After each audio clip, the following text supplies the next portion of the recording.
오늘부터 4주 동안 성경적 국가관, 정치관에 대해서 말씀을 전하도록 하겠습니다. 복음 안에서 한 가족인 교회와 성도들은 신앙의 색깔이 하나 되는 것 못지않게 세상을 바라보는 관점도 서로가 하나 되는 것이 매우 중요합니다. 그래서 이제 로마서를 강의하는 중 13장 말씀을 온 이 시점에서 바울이 전하는 성경적인 국가관, 성경적인 정치관이 무엇인지에 대해서 말씀을 전하도록 하겠습니다. 한국 교회는 성경적인 원리의 국가관에 대해서 제대로 가르친 적이 없습니다. 예민한 부분이라고 피하기만 하지 안 가르치려고 하는데 오히려 예민하기 때문에 교회에서 제대로 가르쳐야 되는 겁니다. 솔직히 정치 얘기만 예민할까요? 제가 목회를 하면서 가장 많이 느낀 것 중에 하나가 성도들의 개개인의 삶 중에서 자녀들의 얘기를 할 때 가장 예민합니다. 거의 안 받아들여요. 거기에 대해서 믿음이 없는 거죠. 그러니까 핑계입니다. 예민하다고 하는 거는. 제대로 배우지 못하니까 교회 안에서도 성도들끼리 하나 되지 못하고 서로 이상한 이야기들만 하는 거죠. 그래서 오늘부터 제가 한 달 동안 이 부분에 대해서 로마서 13장과 그리고 교회사를 통해서 성경적인 국가관이 무엇인지에 대해서 설교를 할 텐데 잘 들으시고 우리 교인들은 모두 통일된 시각을 가지시길 바랍니다. 자, 그리스도인들은 상식을 가지고, 그러니까 이 세상의 가치관을 가지고 생각하고 결정하는 사람들이 아닙니다. 설교를 하는 목회자나 성도들이나 상식이 아니라 모든 사안에 대해서 성경과 교회사의 근거에서 결정하는 사람들이 그리스도인들입니다. 명확하고 충분한 근거가 이미 성경과 교회사 안에 있어요. 역사 속에서 기독교는 지속적인 위기를 넘겨왔습니다. 종교개혁 시대를 보더라도 정치적인 권력, 종교 권력, 군사적인 위협, 경제적 불이익 등 굉장히 다양한 위협 속에서도 믿음을 지켜왔고 어떻게 행동해야 되는지가 이미 그 역사 속에서 정리가 되어 왔습니다. 그런데 그것을 공부하지 않고 그런 역사를 한 번도 공부하지 않고 그냥 떠도는 유튜브나 TV 방송이나 사람들 대화하는 것 가지고 그래 난 이런 정치관을 가지고 있어. 여러분 그러면 그 사람은 그리스도인들이 아니에요. 몸만 교회를 다니는 것이지 온통 머리는 불신자들하고 다를 바가 없는 겁니다. 그래서 이번 한 달간 성경적인 정치관에 대해서 전할 텐데 잘 듣고 여러분들의 가치관으로 삼으시기를 바랍니다. 특히 성경의 교리를 정확하고 분명하게 우리에게 가르쳐주고 있는 신앙 고백서들이 있어요. 그것을 기초해야 돼요. 그런데 그런 것들은 전혀 공부하지 않고 세상에 떠도는 이야기들만 하고 있으면 그것은 그리스도인의 가치관 절대로 아닙니다. 그래서 사랑하는 성도 여러분, 목사님은 저하고 정치관이 다르시네요. 이런 말 하지 마세요. 여러분들이 가지고 있는 정치관은 이런 개혁자들을 기반으로 해서 만들어진 것들이 아닙니다. 전부 세속적인 사람들의 말을 통해서 형성된 것들이기 때문에 다른 게 아니라 여러분들이 틀린 거예요. 그러니까 말씀을 잘 듣고 여러분들 틀린 것을 바로잡는 시간이 되시기를 축복합니다. 자, 다시 본론으로 들어와서 성경적인 국가관에 대해서 바울은 이렇게 말을 하고 있습니다. 1절부터 보면 각 사람은 위에 있는 권세들에게 복종하라. 권세는 하나님으로부터 나지 않음이 없나니 모든 권세는 다 하나님께서 정하신 바라. 그러니까 여기서 바울이 말하는 모든 권세라는 것은 국왕, 대통령, 아버지, 회사 CEO 등 인간이 속해 있는 각 집단의 모든 권위자들을 가르칠 겁니다. 이제 대표적으로 우리가 왕이나 대통령, 국가 수반을 이제 놓고 이야기를 할 겁니다. 자, 2절에 그러므로 권세를 거스르는 자는 하나님의 명을 거스름이니 거스르는 자들은 심판을 자취하리라 라고 말씀을 하고 있죠. 그러니까 이것은 하나님께서 세우신 권위자인 왕을 거스르면 하나님의 심판을 받고 동시에 왕의 심판도 받는다는 겁니다. 그러니까 바로 이 부분이 바울이 말하고 있는 성경적인 국가관의 핵심이죠. 바울은 이렇게 얘기하고 있어요. 우리가 권세자들을 대항할 수는 있어요. 대항할 수는 있지만 그에 따르는 대가도 분명하게 받아야 된다는 것을 기억하라는 것입니다.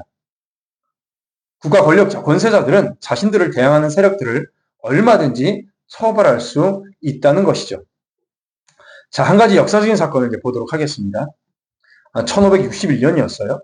1561년에 종교개혁자 존 낙스라는 사람과 영국의 통치자인 메리 여왕이 부딪히는 사건이 있었습니다. 메리 여왕은 피해 메리라고 해서 종교개혁자들을 엄청나게 핍박했던 사람이죠. 자, 어느 문제로 부딪혔냐면 영국이란 한 나라의 교회 수장이 누구냐라는 겁니다. 지금도 영국 교회 수장은 왕이죠. 우리로 말하면 대통령인 겁니다. 그래서 영국 국가의 제목이 뭔지 아세요? 영국 국가의 제목이 하나님 여왕 폐하를 지켜주소서예요. 여왕 폐하를 지켜주셔서. 여기서 이제 반대해서 무슨 소리냐? 어떻게 교회 수장이 사람인 여왕이 될 수 있느냐? 교회의 머리는 오직 예수 그리스도시다 라고 주장했던 사람들이 청교도들입니다. 자, 그런데 여러분, 교회 수장이 여왕이다 라고 했을 때 그들이 그냥 한 말이 아니에요. 영국 사람들이 바보가 아닙니다. 이렇게 주장했던 사람들도 당대의 석학들이었어요. 왕권 신수설이라고 하죠. 뭡니까? 왕의 권한은 하나님께서 부여하신 것이다 라고 해서 교회의 수장이 여왕이라고 말한 성공회가 당시에 90%가 넘었습니다. 예. 그에 반면에 청교도들은 가장 전성기를 맞이했다고 하는 시간도 영국에서 기껏해야 한 7% 정도였어요. 자, 그러면 그들이 왜 그랬을까요? 그들이 주장했던 구절이 바로 로마서 13장 1, 2절 말씀인 거예요. 하나님이 세우신 그 왕의 명령을 거스르게 되면 하나님께서도 심판하고 왕도 그에게 심판할 거다. 성공회는 당연히 그 예도 성경에서 찾습니다. 출애굽 당시 이스라엘 대표자는 누구였죠? 모세였습니다. 정치 지도자죠. 자, 모세가 아론을 세우죠. 아론은 종교 지도자입니다. 자, 다윗왕 때를 봅시다. 다윗왕은 왕이죠. 정치 지도자예요. 그 사람이 제사장들을 24반열로 정리해서 예배를 주관합니다. 그러니까 이것 봐라. 구약에서도 정치 지도자가 종교 지도자를 세우지 않느냐 이렇게 얘기를 한 겁니다. 자, 그럴 때에 존 낙스는 뭐라고 했냐면 여왕 폐하의 말이 맞습니다. 그러나 여왕 폐하는 이 영국 백성을 돌보기 위해서 하나님이 대신해서 세우신 분입니다. 그러니까 이 나라의 백성은 여왕 폐하의 것이 아니라 하나님의 백성입니다. 그러므로 여왕 폐하께서는 하나님의 백성들을 대리해서 통치하는 것이기 때문에 하나님의 법에 맞도록 통치를 하셔야 됩니다. 여왕 폐하께서 이 나라의 통치자는 맞지만 그렇다고 하더라도 하나님의 말씀을 넘어선 명령을 하거나 하나님의 말씀에 위배되는 법을 만들어서 그것을 우리들에게 강요할 수는 없습니다. 자, 이게 스코틀랜드의 존 낙스가 했던 말입니다. 그 근거가 뭘까요? 역시 성경이죠. 자, 모세가 하나님의 말씀을 안 들었어요. 모세도 순종하지 않아서 가나안 땅에 들어가지 못했죠. 또 다윗 왕이 죄를 지었을 때도 어떻게 했습니까? 나단 선지자가 와서 책망했잖아요. 그러니까 다윗이 선지자의 말에 순종한 겁니다. 자, 이게 첨예하게 대립한 거예요. 이게 바로 1561년에 메리 여왕과 존 낙스가 부딪힌 사건입니다. 자, 그러면 결과적으로 정치적으로는 누가 이겼을까요? 성공회가 이겼을까요? 청교도가 이겼을까요? 예, 성공회가 이겼죠. 청교도들이 집니다. 뭐 권력이나 돈이나 주위의 뭐 연맹체나 결과적으로는 왕당파가 이기게 되는 거죠. 청교도들은 나라를 떠나게 됩니다. 그러나 청교도들이 주장했던 의회 민주정치는 세계를 떠받드는 미국에 잘 정착을 해서 전 세계를 움직이는 힘이 되고 있는 거죠. 자, 그러면 우리가 여기서 진지하게 고민하고 해결해야 될 중요한 세 가지 문제가 있습니다. 자, 첫 번째는 뭐냐면 그렇다면 우리는 권세자들에게 얼마만큼 순종해야 되는가? 그렇죠? 권세자들에게 얼마만큼 순종해야 되는가? 자, 두 번째로 그렇다면 무조건적으로 순종해야 되는가? 반대할 수 있는 것은 어떤 것인가? 이 부분이겠죠? 세 번째, 그렇다면 반대할 때는 어떤 방식으로 반대해야 되는가? 자, 이것이 다 어디에 나와 있냐? 성경과 특별히 교회사, 신앙고백서에 다 나와 있습니다. 첫 번째, 얼마만큼 순종해야 되는가? 특별히 이 부분에서 우리는 부당한 정치 지도자들, 우리가 악하다라고 생각하는 그 정치 지도자들에 대해서도 우리가 생각을 하지 않을 수가 없죠. 이 역시도 역사와 성경에서 찾을 수가 있습니다. 자, 우리가 볼까요? 여러분, 유대인들을 봅시다. 유대인들. 유대인들은 혁명적 투쟁심이 굉장히 강한 족속이었어요. 로마가 전 세계를 지배하고 있을 때 그 당시에도 유대인들은 항상 로마의 골칫거리였습니다. 이 사람들은 어디를 가든지 자신하고 신념이 맞지 않으면 그냥 들이받는 게 그냥 유대인들 성격이에요. 민족적 특성이죠. 당시 어느 나라도 감히 덤비지 못했던 그 로마한테 이스라엘 사람들이 덤빈 사건이 있었습니다. 언제냐면 AD 70년경에 로마 장군 티투스에게 덤볐죠. 무려 3년 동안 항거를 하다가 전멸을 합니다. 이걸 이제 마사다의 비극이라고 해요.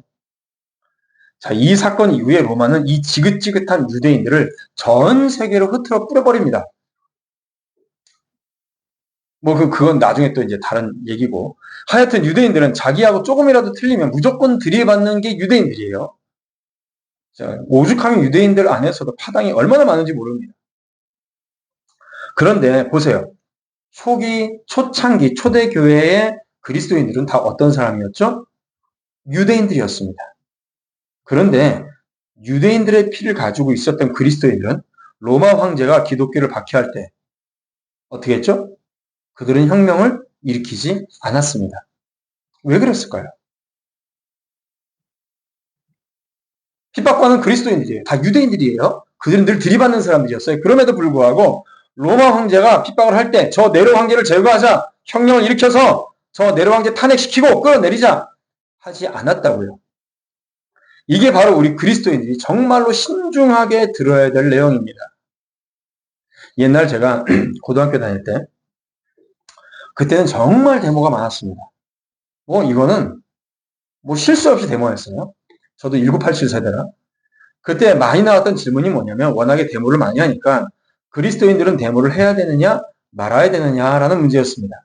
자, 그때 어떻게 대답을 했을까요? 그때도 다 한마디씩 하는데 공통점이 뭔지 아십니까?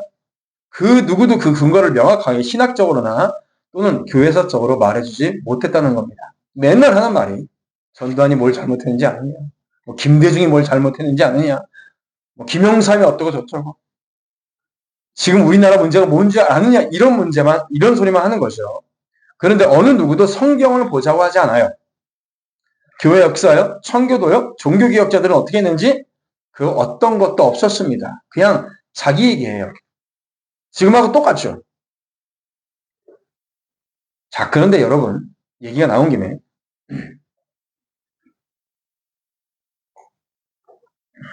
오늘날도 똑같아요. 목사 둘이 싸워요. 정치적인 얘기 때문에 싸운단 말이에요. 그런데 어떻게 싸우냐면 사실 둘은 아니었지만 둘이 싸웠어요.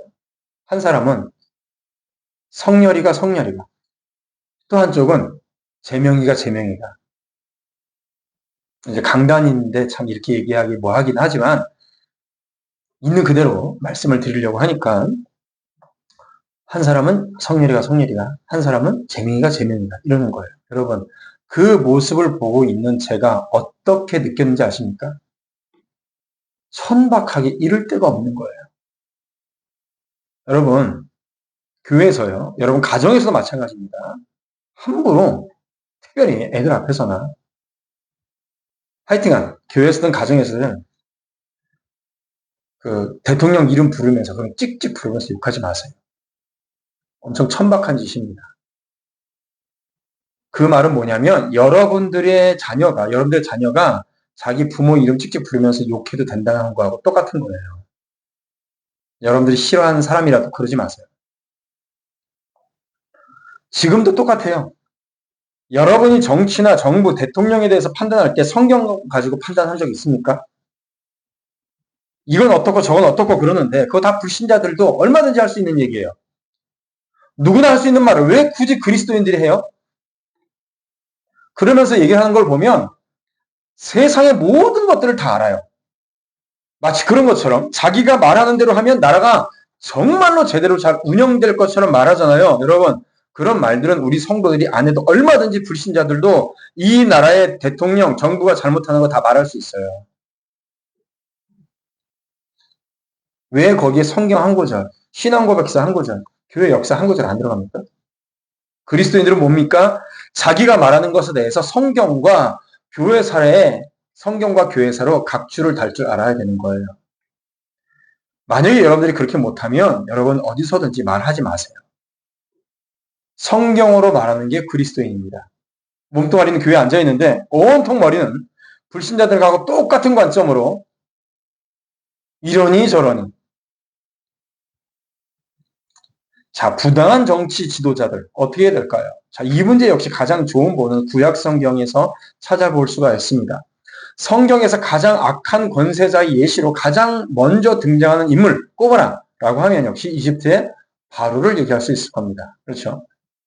바로는 불법적으로 유대인들을 노예로 삼았고 출애굽을 요구하는 모세를 10번이나 기만했습니다. 사실은 하나님을 기만한 거죠. 그렇다면 이런 바로 왕은 하나님의 종이라고 할 수 있을까요? 아니면 악한 마귀의 종이라고 할 수 있을까요? 바로 왕과 같이 이 사악한 권세자, 부당한 정치 지도자들에게도 우리는 순종해야 될까요? 자, 우리가 지금 13장이죠. 9장을 가보십시오. 이 문제에 대해서 사도 바울은 로마서 9장 17절에 이렇게 얘기를 하고 있습니다. 자, 찾아보세요.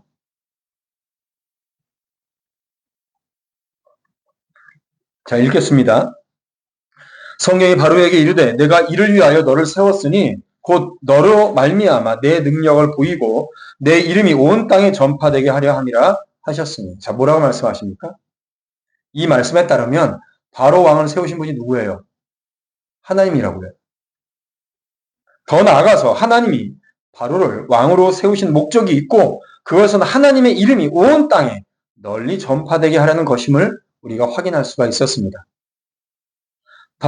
자, 또 성경에 나오는 사악한 권세자 중에 대표적인 사람 중에 한 명이 누구냐면 바벨론의 느부갓네살 왕을 빼놓을 수가 없겠죠. 자, 그가 얼마나 악랄한 왕입니까? 예루살렘을 침공하고 성전의 금은 보화를 다 뺏어갔어요. 벽에 붙어있는 금박까지도 다 뜯어갈 정도였습니다. 그렇죠? 하지만 그런 느부갓네살 왕을 세우신 분 역시 하나님이라고 다니엘 4장 7절에 말씀하세요. 자, 제가 읽어드릴게요. 이는 순찰자들의 명령대로요. 거룩한 자들의 말대로이니 지극히 높으신 이가 사람의 나라를 다스리시며 자기의 뜻대로, 누구의 뜻대로? 하나님의 뜻대로. 하나님 당신의 뜻대로 그것을 누구에게든지 주시며 또 지극히 천한 자를 그 위에 세우시는 줄을 사람이 알게 하려 함이라 하였느니라. 누가 세웠다고요? 하나님이 세웠어요. 느부갓네살을 왕으로 세우기도 하고 패하기도 하시는 분은 하나님이십니다.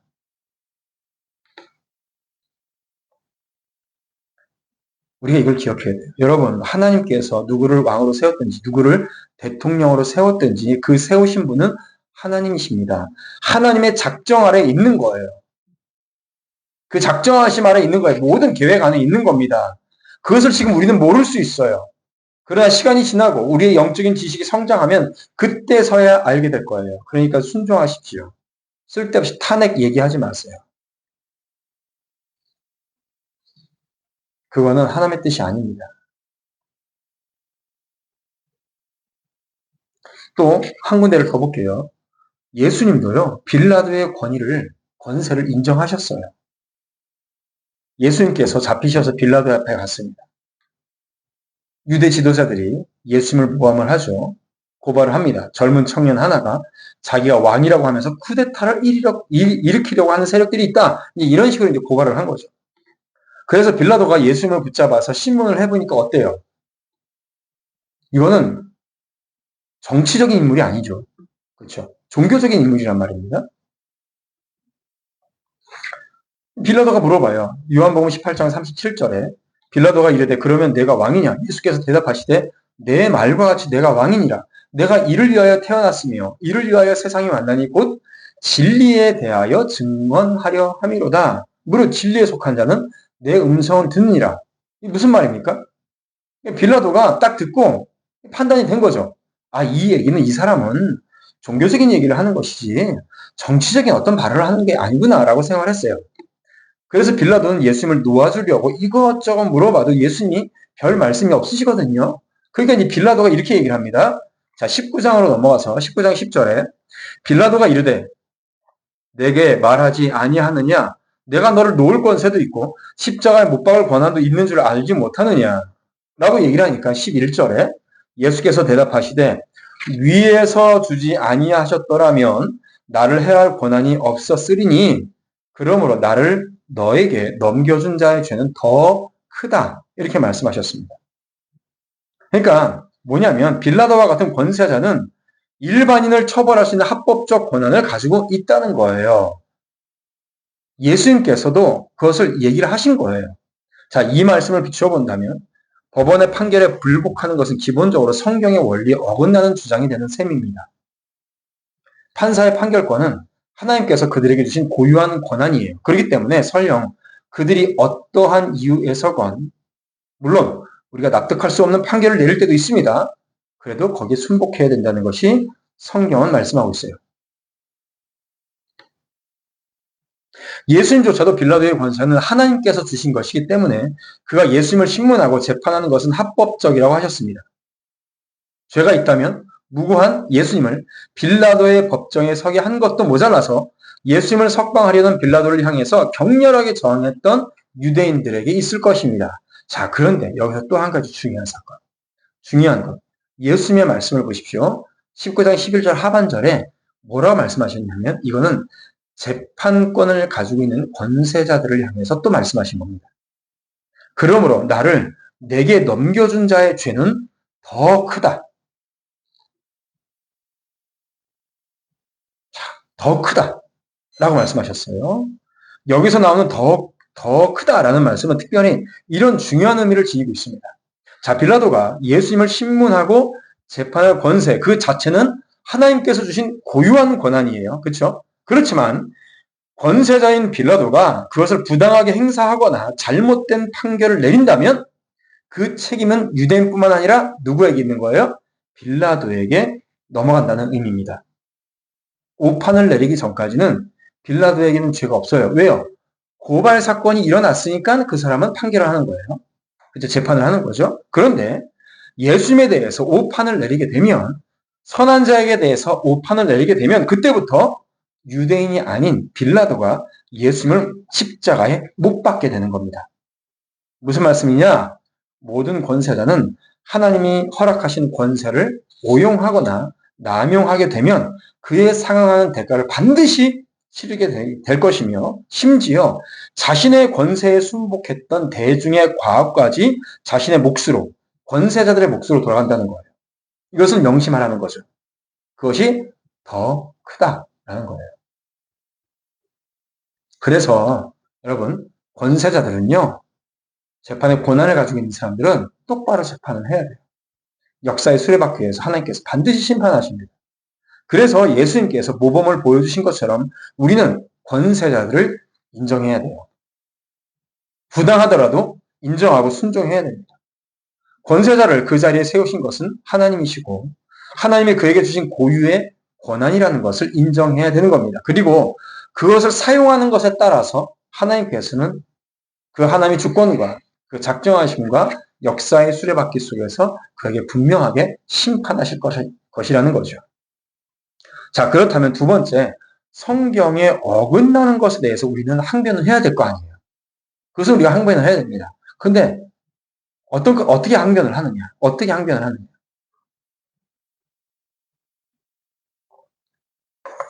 바울과 개혁신앙의 선배들이 보여준 저항의 방식은 쿠데타나 혁명이 아닙니다. 존 락스가 어떻게 얘기했을까요? 여왕에게 이런 식으로 얘기하지 않았습니다. 여왕 폐하, 당신이 계속 그렇게 하면 나를 추종하는 수많은 사람들이 있는데 혁명을 일으켜서 당신을 탄핵시키고 끌어내릴 겁니다. 이렇게 하지 않았다고요. 그는 한마디만 했습니다. 당신은 하나님의 법을 어겼습니다. 이렇게 설교했어요. 자, 우리 성도들도 부당한 권세자의 저항을 할 때는 무력으로 저항하는 것이 아니라 말이나 글을 통해서 그들의 실책을 정당하게 비판을 해야 되는 겁니다. 그리고 투표권을 행사해서 위정자들이 합법적인 절차를 통해서 유권자들의 심판을 받을 수 있도록 해야 되는 겁니다. 이것이 성경의 원리에도 위배되지 않는 일이에요.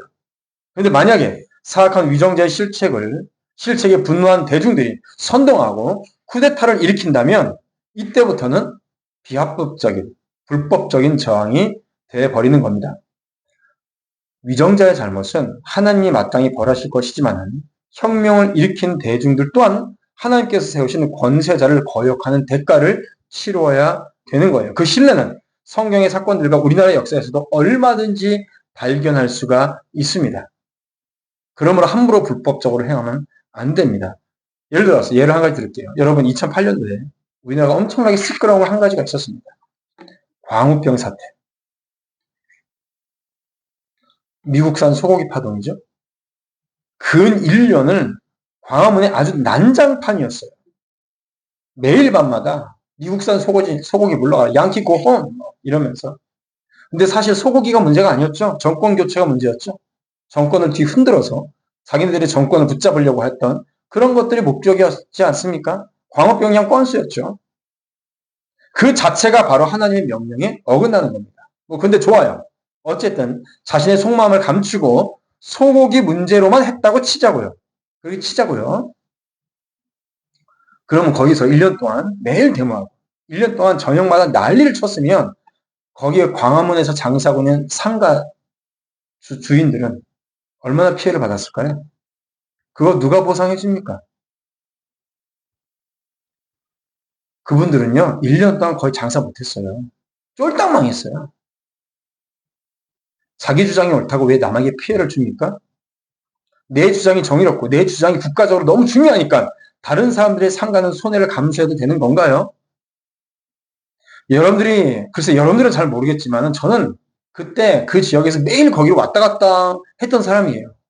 그걸 제가 눈으로 봤습니다. 난리도 아니었어요.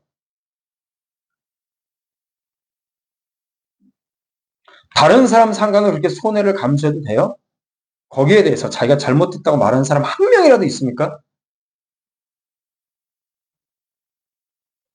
그때 장난도 아니었어요. 우리 중 그 누구도 자신의 주장을 관철하기 위해서 다른 사람에게 피해를 주어도 되는 사람은 아무도 없습니다. 국가에 대한 한 거요? 절대로 폭력을 행하면 안 됩니다. 웨스트민스터 신앙고백서 23장 4항에 보면 위정자들을 위해서 기도하고 그들의 인격을 존중해주며 조세와 그 밖의 공과금을 바치고 그들의 적법한 명령에 복종하고 양심을 위하여 그들의 권한에 복종하는 것은 백성들의 의무다. 신앙생활을 하지 않거나 잘 들어보세요. 신앙생활을 하지 않거나 신봉하는 종교가 다르다고 해서 이게 뭐예요? 기독교인이 아니고 뭐 불교를 믿는다든가 다른 종교를 믿는다든가 아니면 무당 굿을 좋아하는 사람이든 어떤 거와 상관없이 그 위정자의 정당하고 적법한 권위를 인정하지 않거나 순종하지 않아도 되는 것은 아니다. 자, 벨직 신앙고백서입니다. 그러므로 우리는 재침례 교도들과 다른 선동적인 사람들 그리고 일반적으로 고위 권력자들과 행정수반들을 거부하고 정의를 전복하고자 하며 이익 공동체를 도입하고자 하며 뭐예요? 정치적인 공동체인 거죠. 정치적인 이익 공동체. 이런 것들을 도입하고자 하며 하나님께서 사람들 가운데 세우신 예절과 순리를 혼란케 하는 모든 자를 몹시 미워한다. 이해되세요? 교회에서는요, 세상을 비평할 때는 설교를 해라. 말로 해라. 글로 와라. 이게 기본적인 원리예요. 예수님이 그랬고, 사도 바울이 그랬고, 존 낙스가 그랬고요. 수많은 개혁자들이 했던 방식입니다. 말이 가장 무서워요. 그런데 이에 반해서 이 말을 하지 못하게 사탄 마귀는 정교 분리의 논리를 이상한 쪽으로 악용을 해서 그리스도인들이 행사할 수 있는 합법적인 저항권마저 악한 것으로 매도하려고 합니다. 여러분, 정교 분리가 왜 나왔어요? 정교 분리는 교회에서 국가 정보에 대해서 말하면 안 된다라고 하는 것이 아닙니다. 잘못 배운 거예요. 정교 분리가 왜 나왔습니까? 권세자인 왕이 교회 예배, 설교, 교회 운영을 자기가 마음대로 하려고 하니까 정부가 교회를 핍박하니까 국가는 교회 좀 그만 괴롭혀라. 이게 정교 분리예요. 그런데 지금은 교회가 국가 정보에 대해서 말하면 안 된다라고 하는 쪽으로 변질시켜 버렸죠. 그래서 교회 내에서 조금만 자기하고 생각이 틀리면 목사님 정치 얘기하지 마시고 복음만 전하세요 라고 얘기를 합니다. 그래서 어디서 배워먹은 거예요? 이런 왜곡을 누가 언제 했죠? 정교 분류의 왜곡을 누가 언제 했습니까? 일제시대 때 일제가 했죠. 히틀러가 했어요. 김일성이 했다고요. 자, 칼빈의 후계자인 데로드 베자는 다음과 같이 얘기를 했습니다. 진정한 종교 행위의 자유가 주어지면 통치자는 이것을 보존할 더 큰 의무를 가지며 통치자가 그 의무를 지키지 못하는 것은 명백한 폭정이다. 그 권속, 국민들은 얼마든지 그에게 저항할 자유가 있다. 우리는 그 무엇보다도 우리의 영혼의 구원과 우리의 양심의 자유에 더 큰 가치를 두고 더 많은 노력을 해야 된다. 웨스트민스터 신앙고백서 23장 3항입니다. 자, 위정자는, 정치 지도자는 말씀과 성례를 집행하거나 천국 열쇠의 권세를 자신들의 것으로 취해서는 안 된다. 또는 그들이 조금이라도 신앙의 문제에 대해서 간섭해서도 안 된다. 모든 교육자가 그 신성한 직책을 완전하게 자유롭게 수행하며 폭력이나 위협을 받지 않게 해야 한다. 그리고 국가의 법률이 간섭하거나 허락 또는 방해해서는 안 된다. 정부 책임자들의 임무는 모든 종교 집회와 교회 집회를 아무 방해나 소란이 없이 개최하도록 적당한 보호를 해야 한다. 여러분, 그래서요, 모든 종교개혁자들은 이 나라가 잘못될 때는요, 설교 단상에서 그것은 하나님께 죄를 짓는 것이라고 설교했어요. 그러므로 오히려 교회는 정부가 반성경적인 정책을 펴거나 자유를 억압하는 정책을 펼 때는 목청을 높여서 반대해야 되는 겁니다. 나가서 혁명을 일으키는 게 아니에요. 그것을 막으면 절대로 안 되는 겁니다. 영국의 메리 여왕은 존 낙스에게 이렇게 얘기했습니다. 그 사람에 대해서, 존 낙스에 대해서, 나는 스코틀랜드의 수많은 군대보다 존 낙스의 기도가 더 무섭다.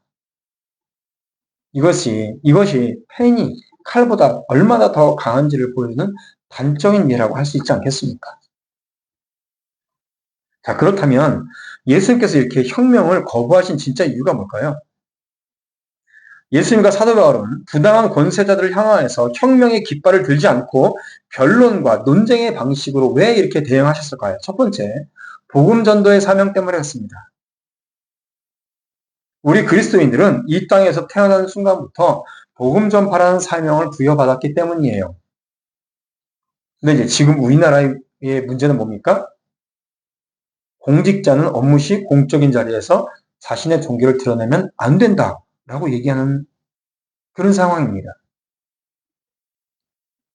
자, 여기서 중요한 점은 뭐냐면 여러 4대 종교 중에 전도를 권하는 종교, 즉 자신의 도를 말로써 다른 사람에게 전파하라고 권하는 종교는 오직 기독교 하나예요. 그래서 종교를 드러내면 안 된다라는 방침이 시행되면 실제로 종교의 자유를 침해받는 종교는 기독교뿐입니다. 옛날에는요, 학교에서 담임선생님이 종종 자기 학생들을 전도해서 교회를 데리고 오는 경우들이 간혹 있었어요. 그런데 지금은 그것이 불가능합니다. 못하게 만들어버렸어요. 자, 그렇다면 우리는 어떻게 될까요? 전도하지 말아야 될까요? 예수님의 제자들도 복음을 전할 때에 유대 관원들의 협박을 받았는데 이에 대해서 베드로와 요한은 이렇게 항변합니다. 사도행전 4장 19절 20절 말씀에 베드로와 요한이 대답하여 이르되 하나님 앞에서 너희의 말을 듣는 것이 하나님의 말씀을 듣는 것보다 옳은가 판단하라. 우리는 보고 들은 것을 말하지 아니할 수 없다. 지금 국가나 정부는 공직자들에게 공개적으로 전도하는 것을 금하고 있습니다. 그러나 우리 그리스도인들은 항상 하나님이 국가 위에 있다는 것을 기억해야 합니다. 또 공적인 임무를 수행하는 시간이나 장소가 아닌 사적인 자리에서는, 예를 들어서 같이 밥을 먹어요. 사적인 자리잖아요. 커피 마시고 사적인 자리잖아요. 그렇죠? 그런 데서는 얼마든지 전도 활동을 해야 하고 종교의 자유와 양심의 자유를 침해받지 않는 권리가 있음을 여러분 잊지 말아야 될 겁니다. 이것은 세속법에 위배되는 일도 아니며 혁명이나 쿠데타 같이 합법적인 수단을 통한 저항도 아니기 때문에 그래요. 국가가 공적인 자리에서 종교인의 전도 활동을 금한다고 해서 사적인 자리에서도 마음이 위축되어서 전도하기를 두려워하는 것은 사탄이 아주 기뻐할 일입니다. 그래서 하나님이 기뻐하시는 일이 아니에요. 오히려 그것이야말로 사탄의 미묘한 속임수고 계략임을 우리는 잊지 말아야 될 겁니다. 이것 때문에 혹시라도 우리 그리스도인들 중에서 전도를 하다가 민원 신고를 당했다 할지라도 멈추면 안 돼요. 그럴 때 우리는 당황하지 말고 우리를 핍박하는 권세자들보다 더 높으신 분이 하나님이심을 기억하고 우리의 사명을 더 굳건히 해야 될 겁니다. 자, 두 번째로 왜 우리 주님이나 바울은 이렇게 쿠데타나 혁명을 거부하신 걸까요? 우리의 거룩함, 구별됨 때문에 그렇습니다. 어떤 성도들은 이렇게 얘기해요. 말만 해서는 되지 않겠느냐? 몸으로 직접 실천하겠다. 말로만 안 된다, 막 이거죠. 나가지 않아.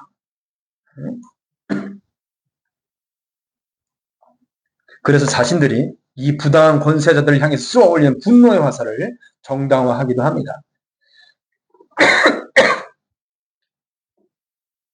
물론 그러한 이제 집회는 헌법상의 표현의 자유고 집회 결사의 자유가 보장된 국가에서 누구든지 합법적으로 행사할 수 있는 권리 중에 하나예요. 할 수 있습니다. 자, 문제는 잘 들으세요. 문제는 우리 그리스도인들은 모든 면에서 비신자들과 구별된 동기를 가지고 생각하고 행동해야 한다는 점입니다. 성도들은 비신자들이 생각하는 범주에서 한 차원 더 나가서 모든 행동의 이유와 동기를 성경으로 설명할 수 있어야 되고 성경에서 시작해서 성경으로 마무리해야 합니다. 앞서 말씀드린 것처럼 수많은 대중이 모인 시위나 저항 운동은 그 성격상 쉽게 흥분되고 과격해질 수 있어요. 비록 시작할 때는 합법적이고 평화적인 시위였다고 할지라도 한두 사람이 막 광분하고 흥분하고 실수로 인해서 치명적인 사고를 초래할 위험이 있어요. 그리고 또 그런 신뢰가 얼마든지 있지 않습니까? 문제는 이럴 때에 평소에 세상은요, 우리 그리스도인들을 미워해요. 그래서 교회를 미워하는 이 기자들이나 취재진들은 교인 일부가 시위 도중에 실수를 하거나 과오를 하죠. 그럼 기다렸다는 듯이 그것을 사진을 딱 찍어가지고 아주 침소봉대합니다. 결국 그렇게 되면 교회 전체에 안 좋은 영향을 가지게 되는 것이죠. 그렇기 때문에 모이면 어떻게 됩니까? 가장 좋은 건 뭐냐면 예배드리고 기도하는 거예요. 모여서. 그냥 기도하는 거예요. 목사님들은 설교하고 성도들은 기도하고 찬양하고. 이것과 정반대의 상황을 했던 사람이 있습니다. 이런 어떤 사회적인 참여에 대해서 얘기를 할 때 항상 나오는 사람이 누구냐면 독일의 신학자인 본헤퍼라는 사람이에요. 이 본헤퍼는 미국의 체류 중에 히틀러가 유대인들의 학살을 저지른다는 소식을 듣고 귀국합니다. 그래서 여러 가지 처음에는 것들을 했겠죠. 평화적인 것들을 했을 겁니다. 설교도 하고. 그러나 아무리 그렇게 해도 히틀러가 변하지 않자 본헤퍼는 히틀러를 하기로 마음먹어요. 그렇게 해서라도 히틀러의 잔인한 폭정을 막아야겠다. 독일 사회가 안정을 되찾고 유럽 전체에도 평화가 올 것으로 판단했기 때문에 그는 히틀러를 암살하려고 계획하고 암살단을 조직합니다. 그러다가 발각돼서 처형돼요. 여기서 우리가 분명히 기억할 점은 본헤퍼가 처형을 당한 이유는 설교가 아니에요. 즉 복음을 전하다가 핍박받은 게 아니라 살인 공모죄로 처벌을 받았다는 겁니다.